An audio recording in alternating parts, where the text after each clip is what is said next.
iniciando mais um programa Negritude em Ação, uma iniciativa do Sindicato dos Químicos e Plásticos de São Paulo, através do seu coletivo de combate ao racismo.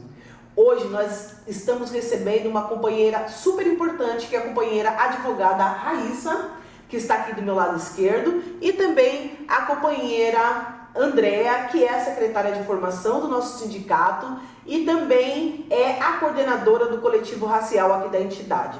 Nós estamos organizando as atividades do mês de julho, que é o mês de luta das mulheres negras, que é um mês conhecido como um mês que comemora no dia 25 o Dia Internacional Latino-Americano e Caribenho da Mulher Negra.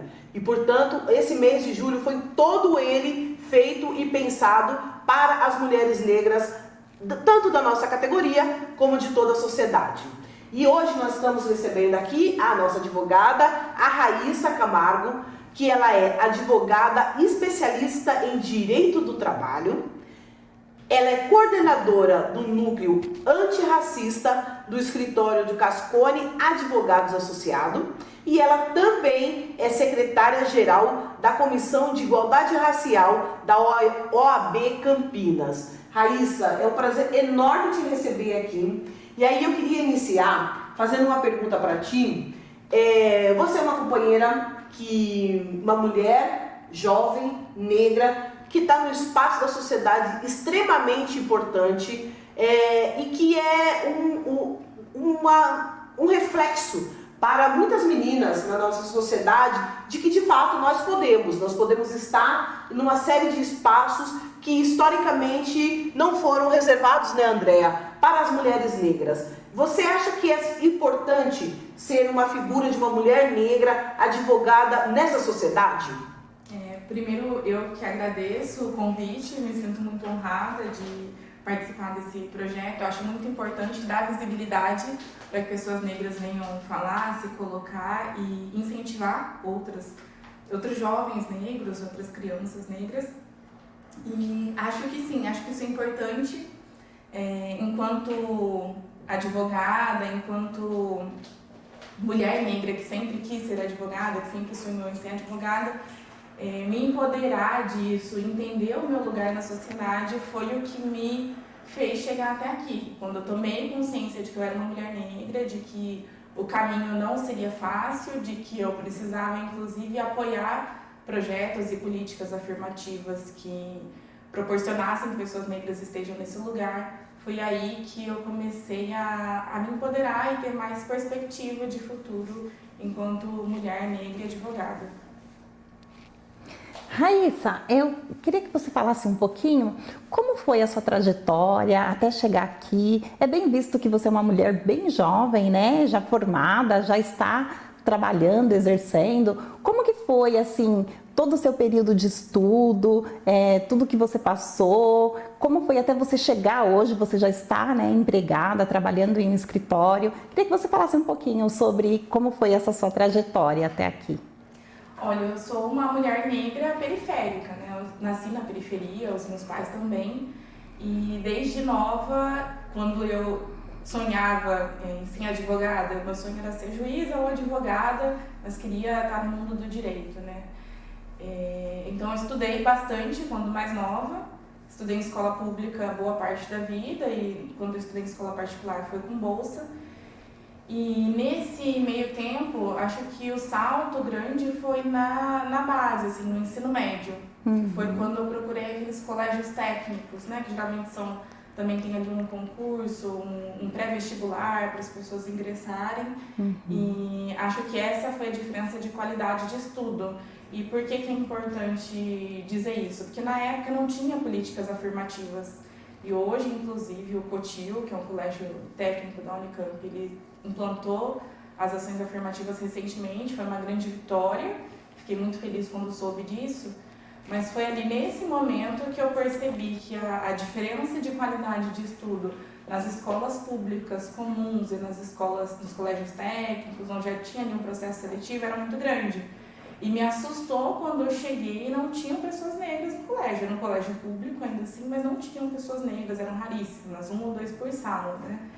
E acho que ali foi quando eu entendi, esse lugar ele é feito para que seja mais difícil para a gente, né? Como assim não tem alunos negros no colégio? E ao mesmo tempo eu entendia que aquele era um colégio muito bom. Então nisso eu comecei a entender que, nossa, então como vai ser quando eu for para uma faculdade pública? E aí eu cursei uma faculdade federal em Juiz de Fora, em Minas Gerais, mas já sabendo desde aí o caminho que eu tinha que traçar. Então, acho que essa parte foi importante, esse planejamento de entender que alguns colégios eram melhores que outros, que era mais difícil passar lá, e me aproximando de mecanismos. Então, cursinhos pré-vestibulares populares, né, grupos que forneciam material de estudo. Eu acho que isso é muito importante para os jovens que pensam em trilhar esse caminho, porque a gente não tem, os jovens periféricos não têm base de estudo que a classe média tem aqui no Brasil, né? A gente sabe que a diferença de qualidade de ensino é gritante. E aí foi me aproximando desses projetos que consegui boas notas, boas oportunidades até ingressar na universidade. E quando eu entrei na universidade, outra crítica que eu faço hoje e que foi muito importante para mim, foi ter acesso a bolsas de pesquisa, porque a gente não pode esquecer que, embora o ensino público seja gratuito, existe uma grande dificuldade de permanecimento nesses espaços quando você não tem uma estrutura financeira que permita passar 5, 6 anos da sua vida somente estudando, né? E aí esse incentivo financeiro com bolsas de pesquisa, bolsas de projeto de extensão, inclusive um que era voltado para estudo de comunidades quilombolas durante a universidade, meu período de universidade, isso foi muito importante. E isso é uma coisa que eu vejo que hoje está sendo destruída, né? A Conta-Gotas é um projeto de desmonte do ensino público e que foi isso que me garantiu e garantiu que outros jovens negros que eu conheci na mesma situação tivessem a perspectiva mesmo, né? Que uma das grandes partes, das partes mais importantes quando você está estudando, dedicando parte da sua vida para a sua formação, é ter perspectiva que você consiga se formar. Sem a perspectiva que isso vai dar certo, você nem tem o ânimo de passar por algum sacrifício, né? E aquilo permitia que a gente tivesse perspectiva. Posso me formar, posso atuar com isso, vou conseguir me manter durante a universidade. E acho que essa é uma das coisas que eu tenho como mais importância, que a gente tem que lutar sempre, que não só ingresso na universidade, mas que entrar lá, que os jovens negros e periféricos tenham perspectiva de que conseguirão se formar e atuar na sua área, inclusive devolver esse conhecimento para a comunidade, para a sociedade. Uhum. Raíssa, você levantou algumas questões muito importantes. E aí, você foi falando, eu fui pensando aqui, em alguns dos programas que já passaram aqui, que nós já tivemos aqui no Negritude em Ação, e que a gente falou muito sobre essa coisa da saúde da mulher negra, sobre como a importância da educação na vida da população negra.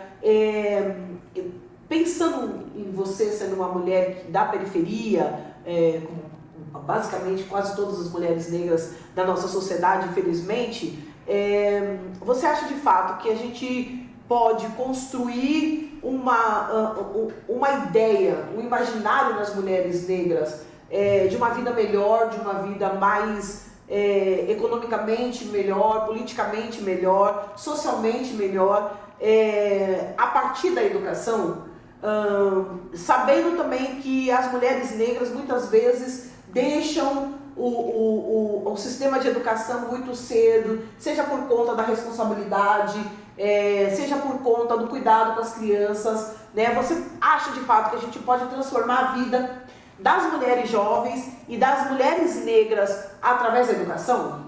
Eu não tenho nenhuma dúvida disso, né? A educação, ela é o caminho para conseguir sair do lugar onde a gente foi colocado.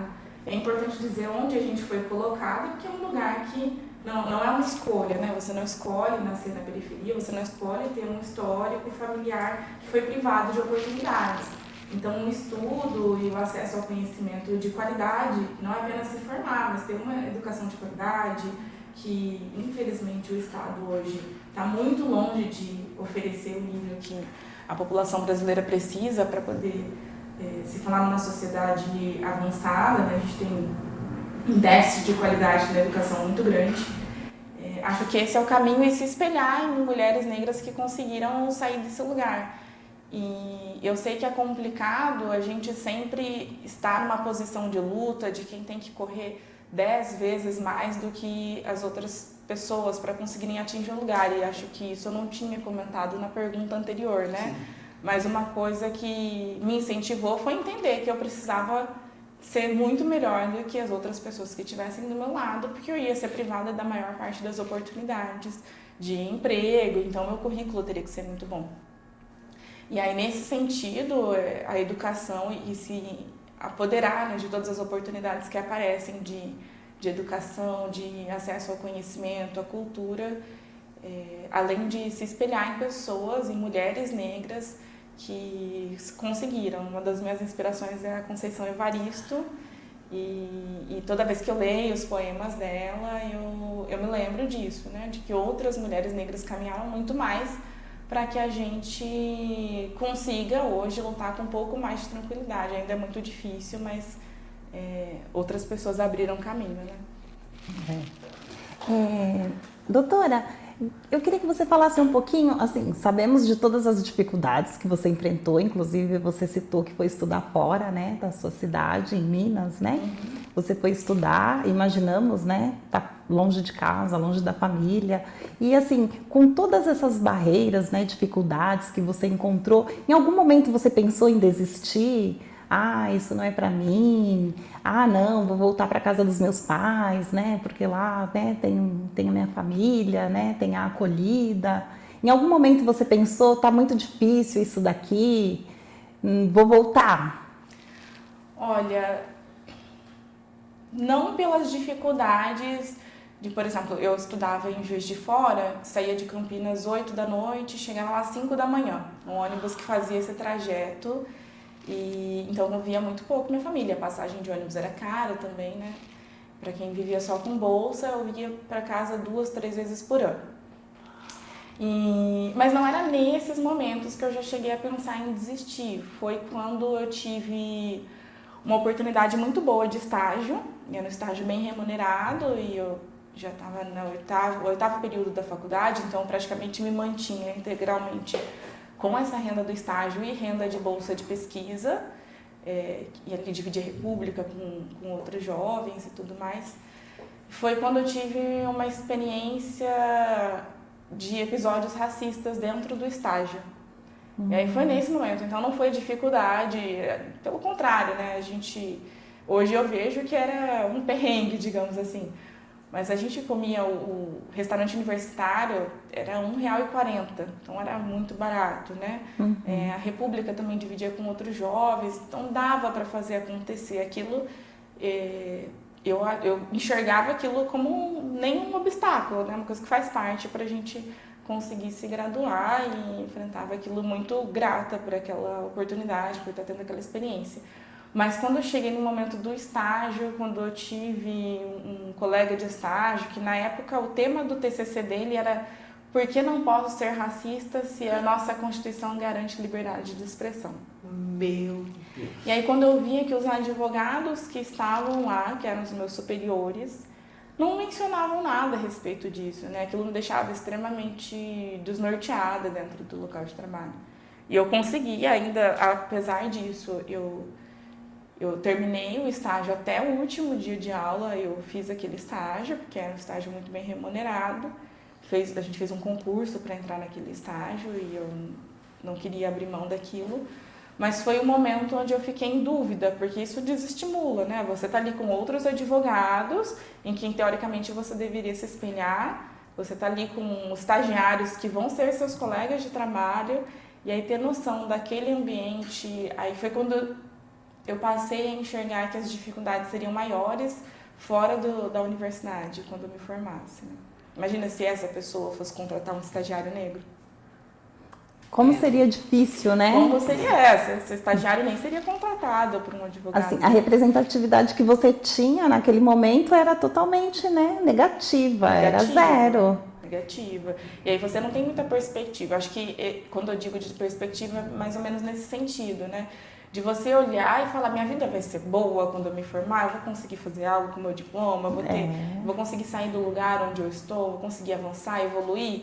E aí você se depara com uma situação dessa, você fala, para que vale todo o sacrifício, né? Então foi nesse momento que eu fiquei um pouco desmotivada, mas eu sempre participei muito dos movimentos estudantis na universidade, então eu tinha com quem debater isso, né? E isso é muito importante, assim, você se empoderar do seu lugar de negro na sociedade, é você estar perto de outras pessoas que entendem a estrutura racista que a gente vive e que tem que lutar para sair dela e que vão te dar apoio e acolhimento necessário para avançar, né? Então, estar perto de pessoas que passam mesmo que você ou que são muito empáticas à luta antirracista, isso fortalece, né? Doutora, uma questão. Você falou muito do estágio agora, falou dos desafios para o seu trabalho. Me parece que boa parte dos ataques racistas que acontecem, eles são a partir do mundo do trabalho, sim, do local de trabalho, né? A gente, numa conversa com a Rosana da CUT São Paulo aqui, nós falamos sobre o caso do menino Miguel, né? Que a mãe dele saiu para cuidar do cachorro da patroa e ela coloca o menino dentro do elevador e o menino cai. E isso foi um ato racista no local de trabalho. E a gente sabe que tem vários outros, né? Principalmente na nossa categoria, né, Andréa, que a gente sabe que tem isso.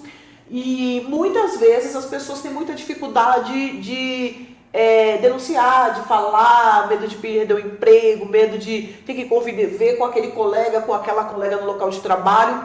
Eu sei que você tem um trabalho muito importante com a CUT São Paulo, uma cartilha que foi inclusive lançada há pouco tempo na CUT. Queria que você falasse sobre essas duas questões, né? Essa coisa se de fato tem muito racismo e injúria racial no local de trabalho e falar um pouco sobre esse trabalho tão importante que foi a partir desse lançamento da cartilha. Vamos lá. O racismo no local de trabalho, ele está presente no local de trabalho, assim como ele está presente em tudo na nossa sociedade, né? Mas é no local de trabalho que eu acho que isso é mais perceptível, porque a relação de trabalho ela já é composta da subordinação. Então você tem sempre ali uma pessoa que tem a sua autonomia limitada, e isso é inerente à relação de trabalho, até aí tudo bem. Mas aí quando você tem questões como racismo e desigualdade de gênero dentro do local de trabalho, isso fica mais evidente. Então aquela subordinação ela vai ser feita de uma forma muito mais exagerada e desrespeitosa. Algumas vezes, por vezes, nem é por parte somente do superior hierárquico. Pode ser uma relação que acontece entre os empregados e que aquele superior que deveria proteger a relação e o bem-estar dos empregados vai enxergar aquilo como um problema. Não quero lidar com um problema, então parem de brigar como se tratasse só de um desentendimento e vai não fazer o acolhimento, não fazer a denúncia necessária e acobertar um comportamento racista. Isso acontece todos os dias, né? E, inclusive, a gente não pode deixar de falar que pessoas negras não são contratadas para cargos de gerência, cargos superiores, e não precisa ter um motivo. Ninguém vai chegar e falar, não estou te contratando porque você é negro. Isso acontece e só a gente sabe quando Sim. é por isso, né? Como assim, o currículo era ótimo, eu atendia super bem a vaga e ainda assim não foi contratado. Então, pensando nisso e também nos ataques racistas que a gente tem constantemente e sofre há centenas de anos aqui, foi que o nosso escritório decidiu criar um núcleo antirracista. E aí, o que é um núcleo antirracista? Ele é um núcleo de advogados que atuam de forma voluntária, pro bono, que é como a gente diz, sem custo algum, para vítimas de racismo.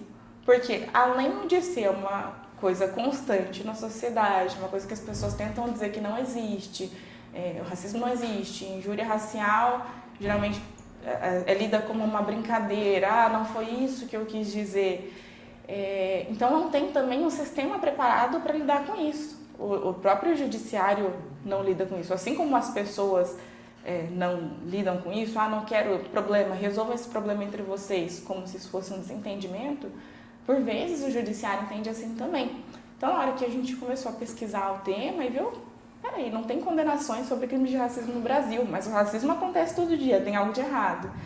E aí foi se desdobrando sobre isso que os advogados começaram a pensar, onde que está o erro? Então, tem algo de errado nessa estrutura, é na denúncia, é na delegacia, é quando o juiz vai julgar aquele caso. E a gente começou a se debruçar sobre isso e entender que tem uma interpretação muito equivocada da lei que define os crimes de racismo e do Código Penal que define no artigo 140 a injúria racial. E aí esses advogados, a gente começou a pensar, pessoas negras não têm oportunidade de contratar um escritório especializado nisso na maioria das vezes, são pessoas que também são hipossuficientes, né? Ou seja, que não têm condições de arcar com custos de processo e tudo mais, e a gente começou a oferecer esse serviço pro bono. Então a gente criou esse canal de denúncias em parceria com a CUT de São Paulo, e os trabalhadores que forem afetados por crimes, entenderam que sofreram uma agressão racista, uma agressão verbal, física, ou que não seja nenhuma das duas, mas um comportamento racista, pode acionar esse canal de denúncias e ser atendido por um dos advogados do núcleo. E, além disso, queria aproveitar, acho que posso aproveitar essa oportunidade para dizer, quando a gente estudou sobre injúria racial e racismo no Brasil, uma das coisas mais importantes foi entender que exatamente aquilo que a gente mais escuta falar, não foi intenção de ofender, não foi minha intenção de ofender, então não é crime, é aí que eles desclassificam o crime de injúria racial. Por quê? Porque na nossa lei, a gente tem a Lei 7.716 que define o crime de racismo, e aí tem o artigo 140 do Código Penal, que vai falar que é injúria racial, que é um paliativo do crime de racismo, né? Para ter uma pena mais leve, teoricamente. Né? Algo assim, não é racismo, então vamos criar um outro tipo aqui, porque para não penalizar tanto, a gente cria essa espécie. Só que nesse artigo 140 do Código Penal, o dispositivo fala que é quando você tem intenção de ofender a honra de alguém utilizando elementos da sua cor, raça, religião. E aí como é que você prova a intenção de alguém de ofender? Não prova. Entendeu? Não, e aí foi uma das coisas que a gente já pegou logo no início, analisando as decisões condenatórias, na verdade despenalizadoras dos crimes de racismo e injúria, foi que é muito utilizado isso ainda, e por mais bobo que pareça, isso é o argumento utilizado pelos nossos juízes. Não teve intenção de ofender. Sim. Tem até um filho negro, mas é amigo de pessoas negras, então ele não teve a intenção. E você não prova a intenção, só que o racismo está muito além de provar a intenção de ofender alguém, é o comportamento, sendo intencional ou não, sendo para ferir a honra ou não. Então você não precisa querer machucar alguém, não vou contratar porque eu tenho intenção de ofender, não. Basta que você não queira uma pessoa negra por ser negra, você não tem intenção de ofender ela, mas você está sendo racista. Né? E aí foi entendendo toda essa artimanha aí da nossa legislação e dos interpretadores da lei, que a gente enxergou ainda mais a necessidade de se especializar nisso, porque é uma formação que eu, por exemplo, não tive, e nenhum advogado do núcleo durante a graduação, e viemos de universidades diferentes, ou seja, isso não é ensinado aos nossos futuros advogados e juízes. Por isso que existe esse desentendimento, uma interpretação equivocada, por isso que a gente caminha a passos tão lentos assim, nesse tema, e é importante que as pessoas que sejam empáticas à luta, trabalhando com isso ou não, corram atrás de se debruçar sobre isso, através de núcleos, de coletivos que são especializados nisso. Porque se a gente depender só da formação que recebe enquanto não vai. Estudante de direito, a gente não tem um avanço, né? E foi por entender a gravidade desse problema que o núcleo falou, não, a gente vai prestar esse serviço voluntário, que a sociedade precisa disso, né? E fica um incentivo para que outros escritórios, outros advogados façam isso também, é bem importante. Olha, Raíssa, doutora, eu primeiro queria parabenizar por essa iniciativa do escritório.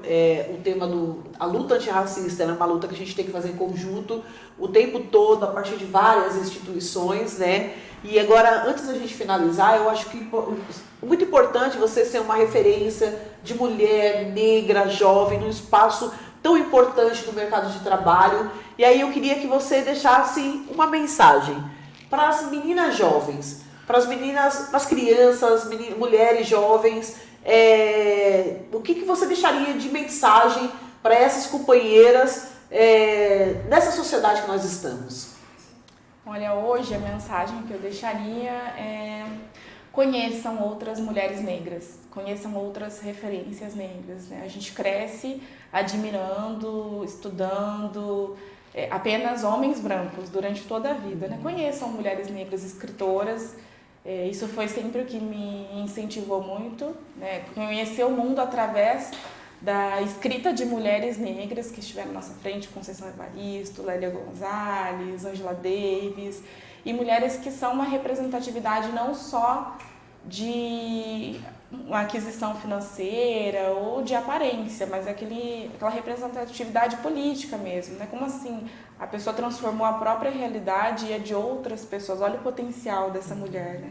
Isso sempre me encantou muito. Eu acho que fica esse incentivo para meninas negras: procurem mulheres negras que fizeram esse papel revolucionário na sociedade, né? De transformar a realidade delas e da comunidade onde viveram. Eu acho que isso empodera a gente de uma força que, se isso foi possível, a gente consegue enfrentar qualquer obstáculo.